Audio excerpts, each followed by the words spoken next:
Well, we had kind of a friend focus this morning, and it seems appropriate for the day. We have so many wonderful friends here this morning, old friends, new friends, some old friends coming back we haven't seen for a while. So I thought, what jokes do I know about friends? So I got an old one for you. It might be a recast on a joke you've heard before, but I hope it's not too old and stale. It's about a couple of old friends. They're like in their 90s now, Rose and Barb. Rose and Barb, and they had been high school friends and kept in touch down through the years. And they played high school softball, girls softball, and were big fans of the game. And we kind of kept a hand in it down through the years as best they could. But up in years, they're 90 now, and it looked like Rose is about to pass on, and so Barb is visiting with her, tries to visit a good deal in those last days. And Rose looked up at Barb from her says to Barb, if I can possibly do it, Barb says, please send me a message if you get to heaven and there's softball there. Do they have girls softball in heaven? If you could let me know that, Rose, I'd be so grateful. So Rose passes on, and some days go by, and all of a sudden, Barb is kind of awakened in the middle of the night, and here's Rose. Rose, is that you? Just, yes, Barb, it's me. I'm in heaven, and I've got good news and I've got bad news. And Barb says, oh, all right, well, what's the good news? Well, the good news is there is women's softball in heaven, and we play all the time, and it's always sunshiny, and we're all young again. And Barb says, well, what on earth could the bad news be? And she says, well, you're pitching next Tuesday. Have you heard that before? I think it's kind of an old one, but it's a good one. And it kind of leads into some thoughts I wanted to share this morning that we could just sort of reflect on together. How do you do with friends? How do you do with friendship? It seems a timely topic to kind of reflect on a little bit. We have a lot of friends now. Sometimes they're kind of friends. Do you know what I mean? But kind of sometimes a little chronic misuse of the term a little bit. When it comes to social media, it gets thrown around a little bit. It becomes kind of a diffuse thing, not the same kind of rich meaning that friend really has had for us all throughout our lives and down through the centuries. I was taken with a phrase I learned just recently. It's from Celtic, Anam Cara, A-N-A-M, Anam Cara, C-A-R-A. Anam is soul, and Cara is friend. So it's a friend of the soul, a soul friend. It was a concept that was widely embraced and understood at a deep level. This was the friend with whom you could share your innermost self. This is the friend that you could really be yourself and really know you were recognized and seen and understood. And gave you this feeling of being understood and accepted, like you belong. And you could just rest in that and know that. It's a very precious thing. It was understood as a very precious kind of friendship to have. Anam Cara. Let's say that together. It feels good. Anam Cara. I suspect we've all had soul friends like that. And they are precious things to have. And we kind of know the hand of God is in them in some way. Ralph Waldo Emerson, one of my favorite teachers in writing, said, I didn't find my friends, the good Lord gave them to me.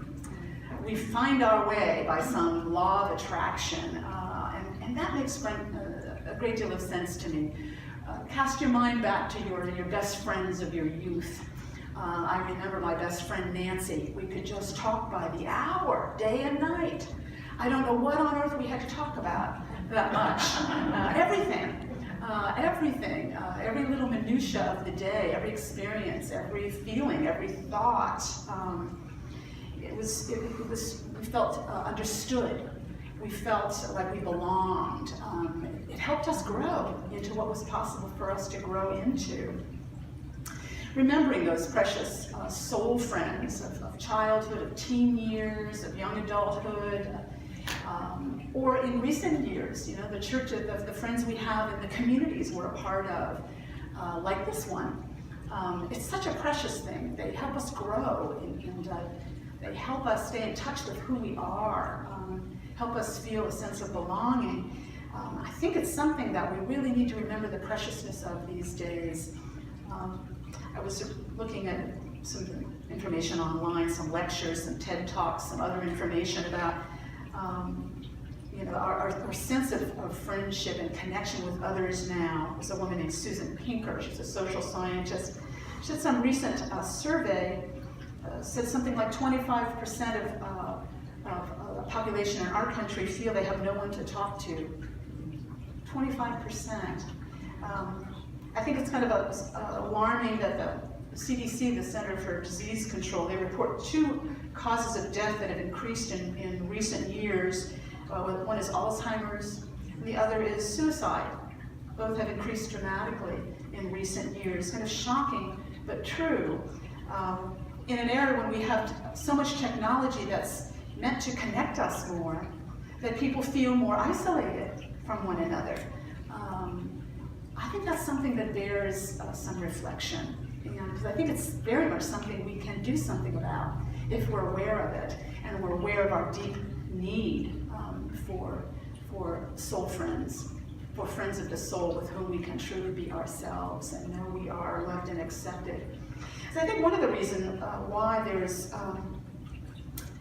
increased sense of isolation is because we're living too much online these days. Personally, I feel that, and I guess Susan Pinker quoted some study that there's an average of, people spend an average of 11 hours online every day. I found that really shocking, and it was up from the year before, 10 hours a day. That's a lot of time, and there's a big difference between live interaction and online static interaction, like when you're watching a lecture or a YouTube. A big difference, and there was a research study about that. A social scientist, did a kind of comparison with MRI scanner of two subjects. One is being spoken with, having a live interaction with someone. The other one is watching some kind of YouTube interaction, someone speaking to them via online. And they are not at all the same in terms of how they affect us. When it's a live interaction, and we know this from our experience, when there's a live interaction, they were monitoring brain waves and so on, showing what parts of the brain, the cells being activated and so on. When it's a live interaction, quote, the brain lights up.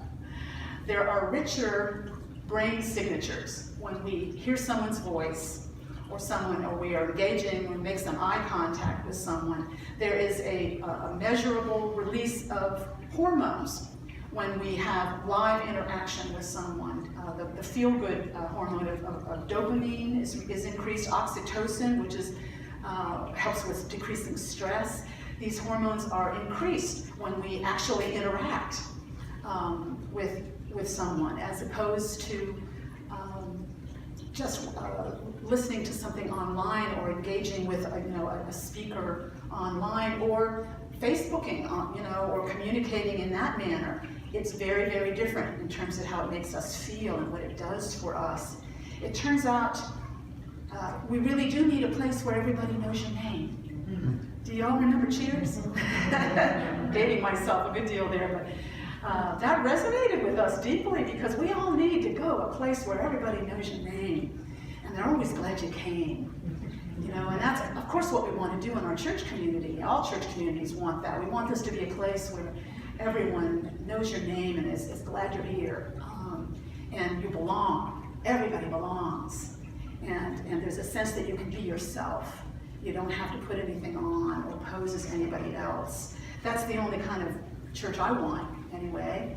I think this is something we know, we feel at a deep level, and I thought it's interesting, these research studies coming out now at a time when, with the social media and so much time spent online, it's like we need the reminders. This is different.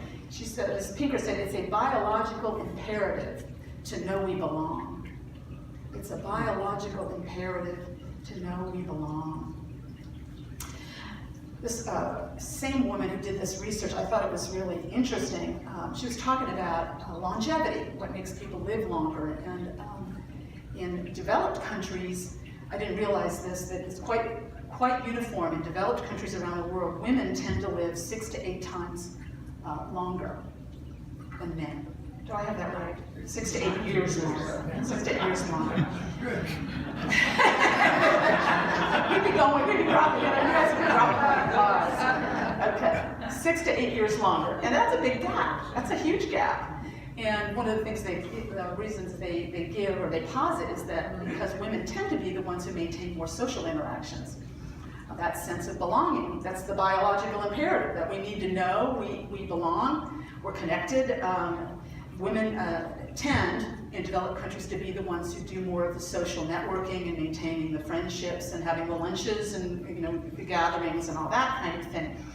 And this was given even more credence by a recent study. This Susan Pinker, she traveled to Sardinia to do some on-site interviews and research, because on this little island in the Mediterranean called Sardinia, they have more centenarians, what's that word for over 100, people who live over 100, than anywhere else in the world. This tiny island in Sardinia, they have so many more people who live over 100. And it's not just women, it's men, women, they all live to a very, very ripe old age. Much higher percentage than anywhere else in the world. And she wanted to know why. What are the predictors of longevity that the people in that area, on that little island, live so much longer than other people? So she gave a TED Talk on her findings from this, if you ever want to look it up, Susan Pinker. And what was interesting was that it's not what we tend to think of. We tend to think of, as predictors of longevity, we tend to think of like diet, it's a big thing.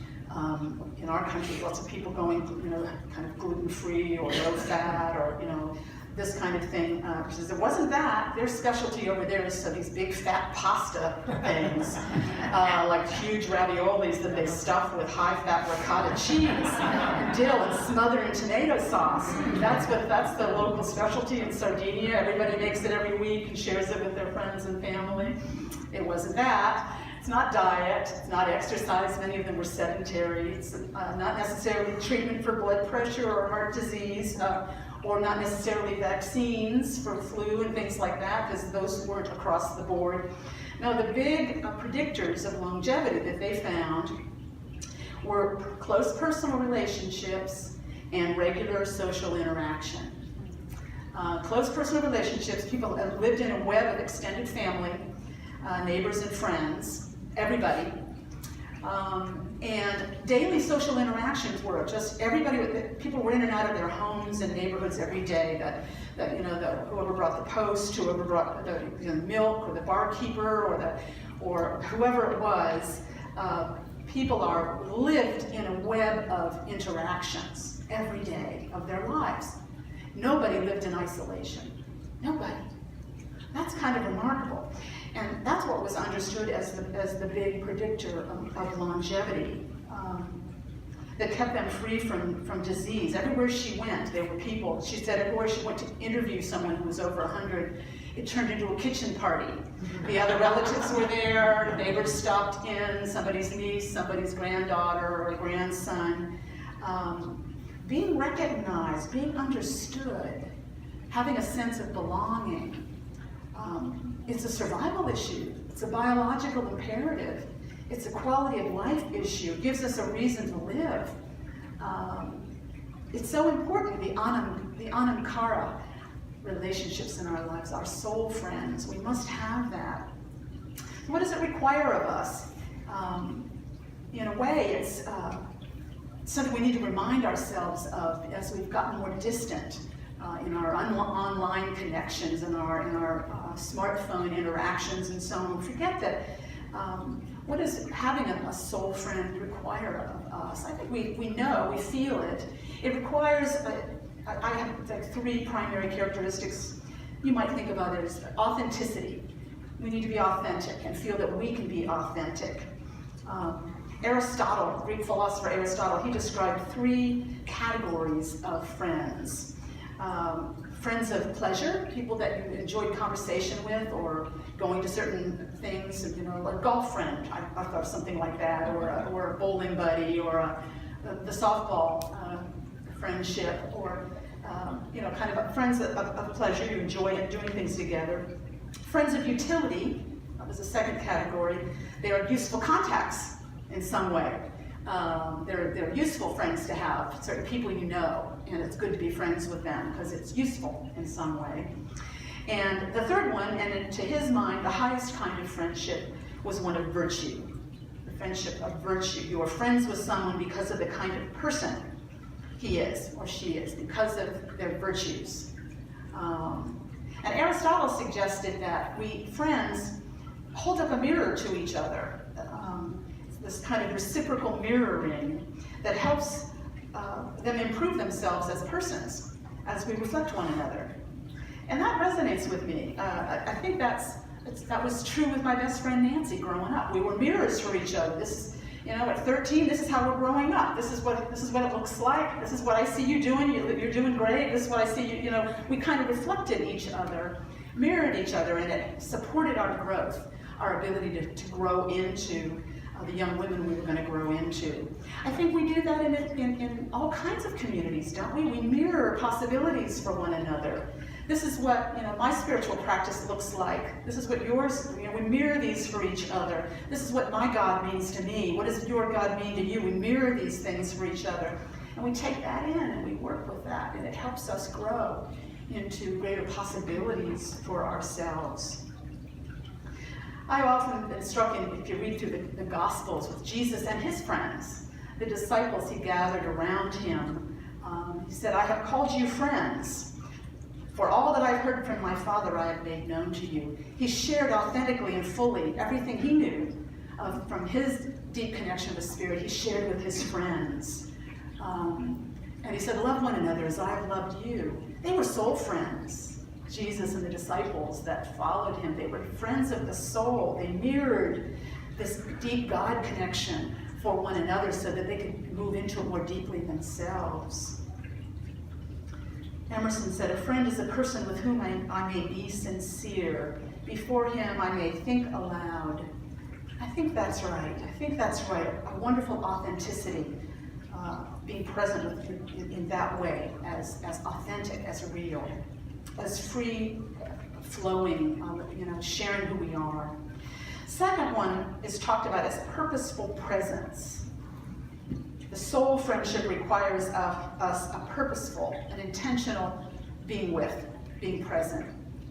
I was remembering a time when I lost a beloved pet, a cat named Wally. I was deeply attached to and lost in an accident. And I called up a friend at the time, my friend Joanna, and she came over that very evening with some homemade soup,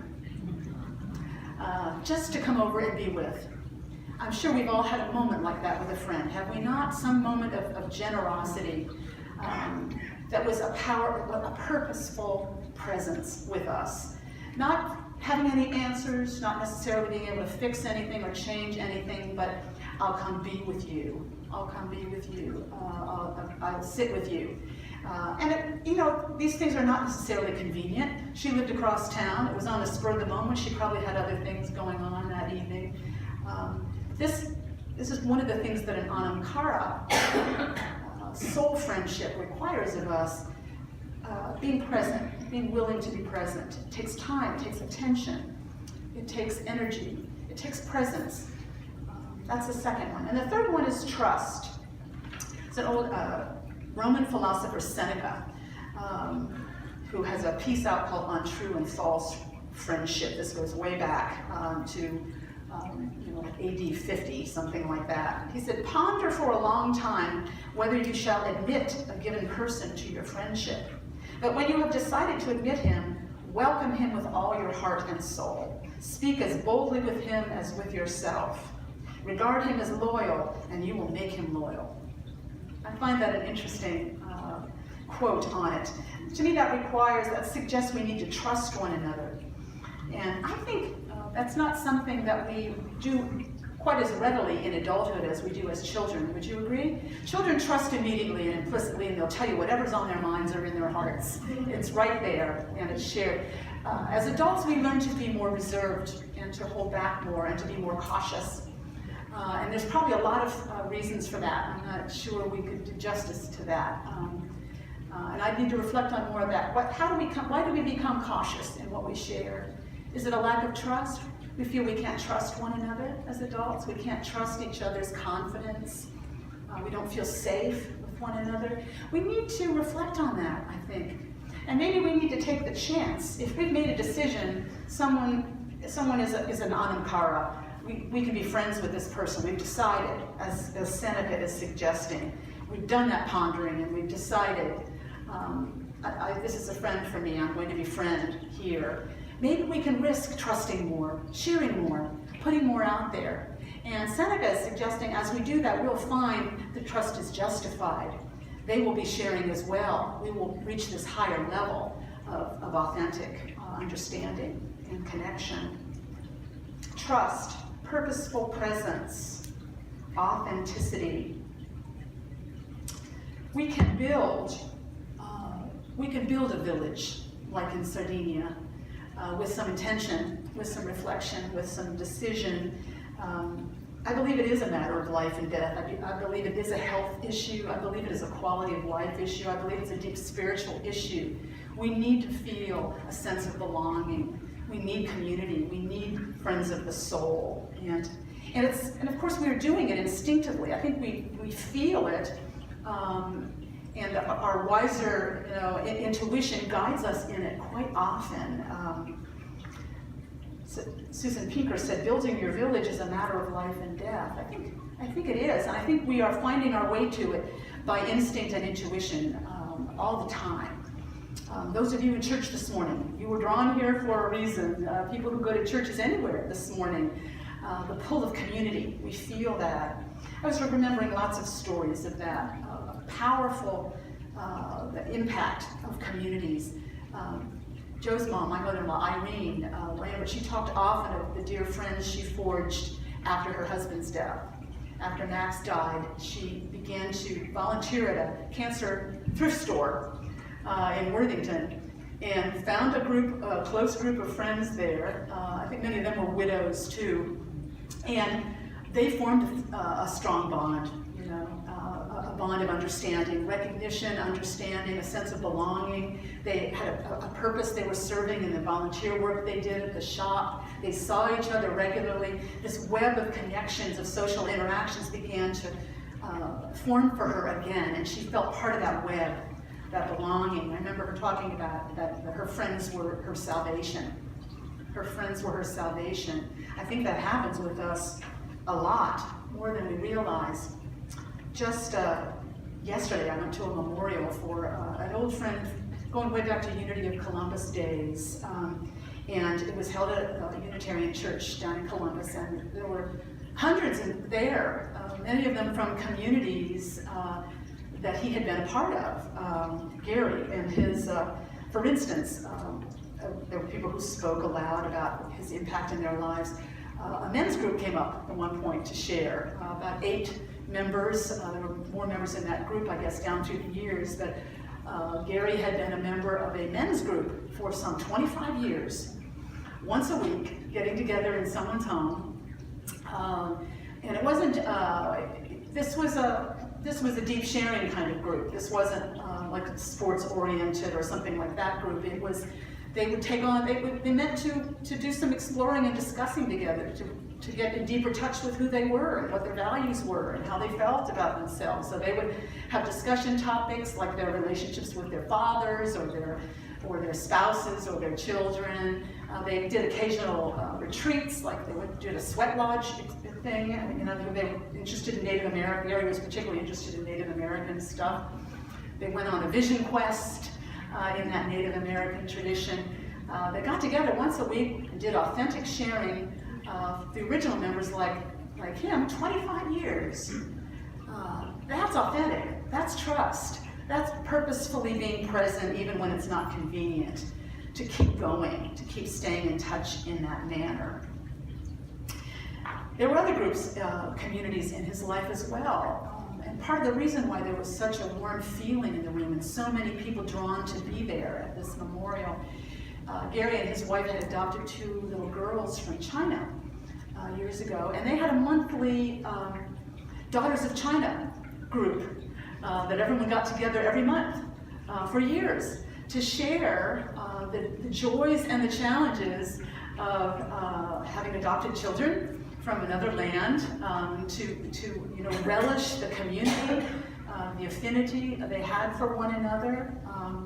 One of the women who had been a member of that group with her Chinese daughter shared a touching story of a weekend retreat they'd all gone to. At one point, Gary was patiently letting his 2-year-old daughter paint his toenails, and it was getting everywhere. It was all over his toes, and he just smiled through the whole thing. The gentle, sweet spirit that he was. And that was nourishing to the others in that community, and it was a model, holding up that mirror. This is what it looks like to parent, and we model that for one another, and that helps us, This is what it's like to be a partner. This is what it's like to be like this, and we mirror these things for each other, and it helps us come up a little higher or feel closer in touch with God in us. There are communities like that in all our lives, and if there aren't, the great good news is we can cultivate them. Moment by moment, day by day, we can remind ourselves, I need soul friends. I need soul friends, so I'm going to show up that way. I'm going to show up that way for the friends in my life, and I'm going to be there for them. I'm going to be present. I'm going to trust them with the secrets of my heart. I'm going to share what's going on with me in my life courageously, and I'm going to receive theirs in confidence and in faith. And I'm going to maintain that web of interactions, even the little ones, the chats with the mail carrier, the UPS drivers, and the checkout clerks at the stores. They enrich our days, these daily social interactions, and help us to realize we live in a web of connections. We belong here. We are at home. And we can rest and know we're safe and all is well. So here's my affirmation for the day. I live in a web of connections. I belong here. Would you like to join me in that? I live in a web of connections. I belong here. Let's take that into prayer for a moment and affirm that truth within. We belong together. We belong with one another. We are linked by our God connection, one with another and one with God. That love of God flows through each one of us in fullness. It circulates among us. It radiates from us. We are deeply connected. Wherever we live, however we live, we are deeply connected, and we belong, and we are beloved. And so it is. Amen.